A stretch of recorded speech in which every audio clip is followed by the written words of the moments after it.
Assalamualaikum warahmatullahi wabarakatuh. Ketemu lagi teman-teman bersama saya. Di pertemuan kali ini kita akan meneruskan pembahasan tentang Indonesia sebagai poros maritim dunia. Materi yang akan kita bahas kali ini adalah karakteristik wilayah daratan dan perairan di Indonesia. Karakteristik daratan. Penampakan fisik yang utama adalah pegunungan. Indonesia menjadi titik temu dua rangkaian pegunungan muda dunia, yaitu Sirkum Mediterania dan Sirkum Pasifik.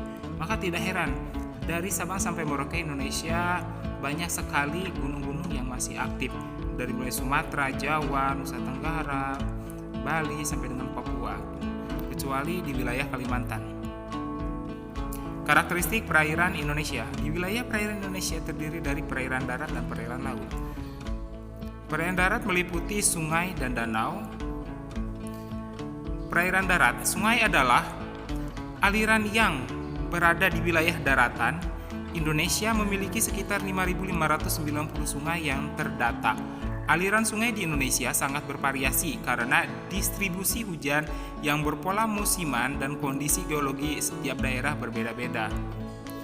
Sedangkan perairan darat, danau adalah genangan air yang luas di tengah daratan. Indonesia memiliki sekitar 840 danau besar, 735 danau kecil atau disebut situ, dan 162 waduk. Berdasarkan proses terjadinya, danau di Indonesia dapat dikelompokkan ke dalam 4 kategori, yaitu danau tektonik, danau vulkanik, danau tektovulkanik, dan danau kars.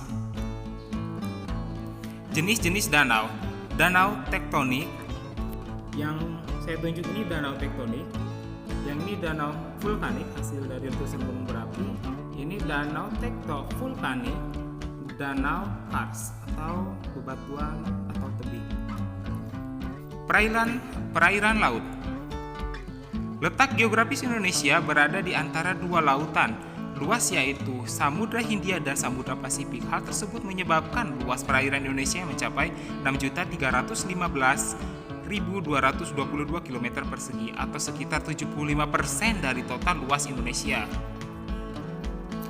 Karakteristik laut Indonesia. Indonesia mempunyai karakteristik laut yang khas. Karakteristik laut tersebut adalah sebagai berikut: laut terbuka, laut setengah tertutup, laut tertutup. Faktor-faktor yang mempengaruhi kondisi laut di Indonesia. Kondisi kedalaman laut di Nusantara secara umum dipengaruhi oleh dua paparan benua besar, yaitu paparan Sunda dan paparan Saul. Yang saya tunjuk ini paparan Saul, dan di sini, dan di sini paparan Sunda.